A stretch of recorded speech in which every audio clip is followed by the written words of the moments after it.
Antigonus I Monophthalmus, son of Philip from Elimeia, was a Macedonian nobleman, general, and satrap under Alexander the Great. During his early life he served under Philip II, and he was a major figure in the Wars of the Diadochi after Alexander's death, declaring himself king in 306 BC and establishing the Antigonid dynasty. Biography. Career. Antigonus was appointed governor of Greater Phrygia in 333 BC. He was primarily responsible for defending Alexander's lines of supply and communication during the latter's extended campaign against the Achaemenid Persian Empire. Following Alexander's victory at Issus, the Persian mercenary commander Memnon of Rhodes ordered a counter-attack into Asia Minor in an attempt to sever Alexander's lines of supply and communication. However, Antigonus defeated the Persian forces in 3 separate battles.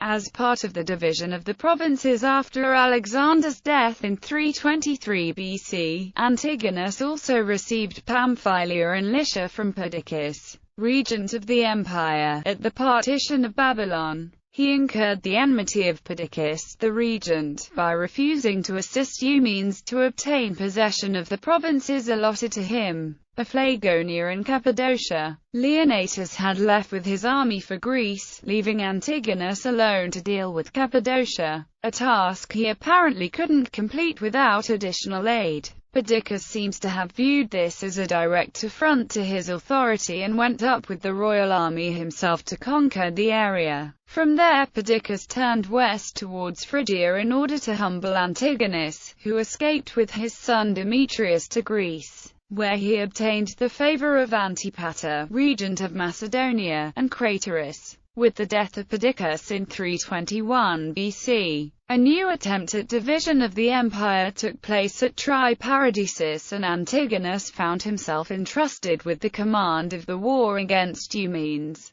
who had joined Perdiccas against the coalition of Antipater, Antigonus, Ptolemy, Craterus, and the other generals. Eumenes was defeated and forced to retire to the fortress of Nora in Cappadocia, and a new army that was marching to his relief was routed by Antigonus. When Antipater died in 319 BC, he gave the regentship to Polyperchon, excluding Cassander, his son. Antigonus and the other dynasts refused to recognize Polyperchon, since it would undermine their own ambitions. He entered into negotiations with Eumenes, but Eumenes had already been swayed by Polyperchon, who also gave him authority over anyone within the empire. Affecting his escape from Nora, he raised an army and built a fleet in Cilicia and Phoenicia, and soon after formed a coalition with the satraps of the eastern provinces. Antigonus fought against Eumenes in 2 great battles at Paraitocene in 317 BC and Gabion in 316 BC. Both were inconclusive, however, yet in the aftermath of the second battle, Antigonus managed to capture the family and riches of the Silver Shields, an elite regiment within Eumenes' army, who in turn handed over Eumenes to Antigonus in return for their release. After some deliberation, Antigonus had Eumenes executed. As a result, Antigonus now was in possession of the empire's Asian territories, his authority stretching from the eastern satrapies to Syria and Asia Minor in the west. He seized the treasures at Susa and entered Babylon. The governor of the city, Seleucus, fled to Ptolemy and entered into a league with him, Lysimachus and Cassander, against Antigonus. In 314 BC Antigonus invaded Phoenicia, under Ptolemy's control, and besieged Tyre for more than a year. His son Demetrius was defeated at the Battle of Gaza by Ptolemy in 312 BC, and after the battle, Seleucus made his way back to Babylonia. Seleucus returned to Babylon, let him build up a base of his own, and he soon established control of the eastern satrapies. The Babylonian War began between Antigonus and Seleucus, where Seleucus defeated both Demetrius and Antigonus, and secured Babylonia. After the war had been carried on with varying success from 315 to 311, peace was concluded,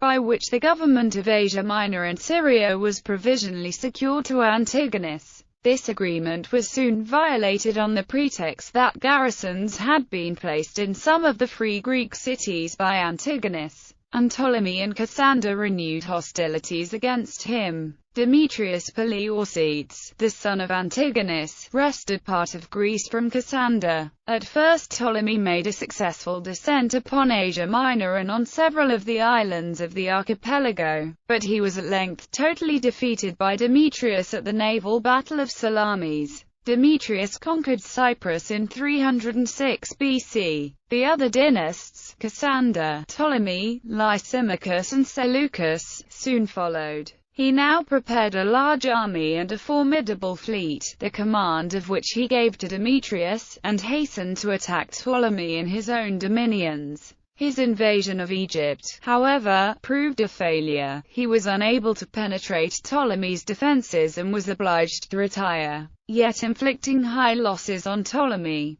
Demetrius in 305 BC attempted the reduction of Rhodes, which had refused to assist Antigonus against Egypt. The siege of Rhodes lasted a year and ended in 304 BC when Demetrius, meeting with obstinate resistance, was obliged to make a peace treaty upon the terms that the Rhodians would build ships for Antigonus and aid him against any enemy except for Ptolemy, on whom they bestowed the title Soter for his aid during the lengthy siege. The dynasts unite against Antigonus, the most powerful dynasts of the empire, now kings in their own right. Cassander, Seleucus, Ptolemy and Lysimachus responded to Antigonus's successes by allying with each other, often through marriage. Antigonus soon found himself at war with all four, largely because his territory shared borders with each of them. Once he had Cassander in a bad position, having gained the support of the Greeks and defeating him repeatedly. He demanded from Cassander the unconditional submission of Macedonia. Seleucus, Lysimachus and Ptolemy responded by joining forces and attacking him. Lysimachus invaded Asia Minor from Thrace, crossing the Hellespont. He had soon secured most of the Ionian cities, and Seleucus was on his way marching through Mesopotamia and Cappadocia. Antigonus was obliged to recall Demetrius from Greece, where his son had recently had a sterile encounter with Cassander in Thessaly. The two men, and their army, then moved against Lysimachus. However, the army of father and son was defeated by the united forces of Seleucus and Lysimachus at the decisive Battle of Ipsus in 301 BC. Antigonus himself died in the battle after being struck by a javelin, in the 81st year of his life. Prior to Ipsus, he had never before lost a battle. With his death, any plans the court of Antigonus may have had of reuniting Alexander's empire came to an end. Antigonus's kingdom was divided up, with most ending up in the hands of new kingdoms under Lysimachus and Seleucus.